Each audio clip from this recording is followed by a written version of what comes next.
Time to talk a little more baseball, and we've got a couple of great catchers with us to talk baseball. A Hall of Fame catcher, a Rangers catcher who is on the verge of making the team out of the second spring training, and a guy who can't even catch a cold. So I'll just throw the questions at these guys, and we'll see how well they do, because this is a real treat to talk to past and present and really future Rangers catchers all at once here. José Trevino joins us from here in the Metroplex. Pudge joins us from his home in Florida. And Pudge, always great to chat with you. I know you've been close to the development of José. You've got to be proud of the way things have been going for him.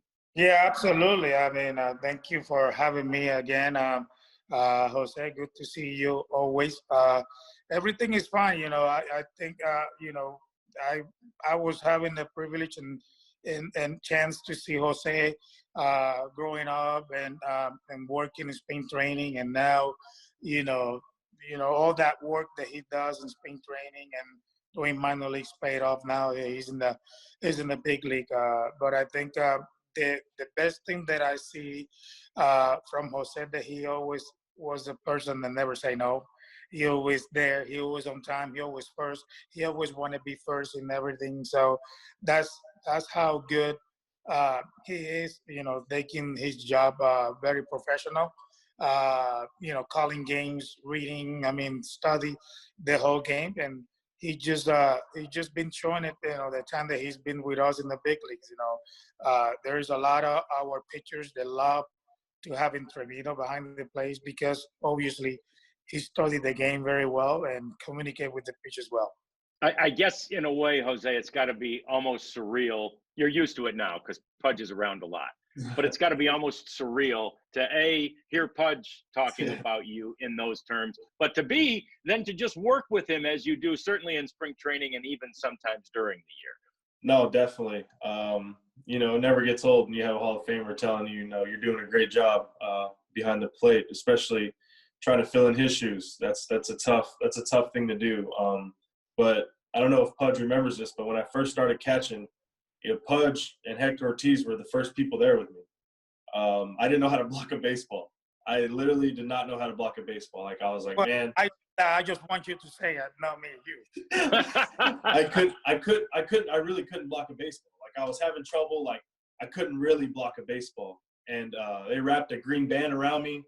And actually, Pudge taught me how to drop step. He's like, you got good feet, man. You need to drop step. And I was like, drop step? It's like, isn't that going to take more time? He's like, no, you're athletic. Go ahead, drop step left. I did it. Boom, blocked the ball. And I was like, oh, man, I think I just got something. And he's like, go right. Went right. And then they put that green band around me, started pulling me. Hey, you need to slide like this, use your shin guard. So, I mean, I through my toughest days, you know, Pudge, Hector were there in the bullpens, you know, firing balls at me like, hey, keep your glove down, keep your chin down, you know, all the basics. Like, really, like, when I first really started, they were there. Pudge, your memories of that? I mean, did he feel like he was going to be a good student of this and had potential right away? Absolutely. Absolutely. I always see José a good catcher in the future, because when you're coming from another position, especially the infield, always when you come into behind the plate, you always the best thing as myself looking from a catcher is how soft your hands are and how quick and flexible you are behind the plate. And José, the reason that we transfer José from, you know, from another position to catch, because that's what we saw. You know, if you see José frame is pretty much like me, same height, kind of like another Pudge. If I say the right word, kind of.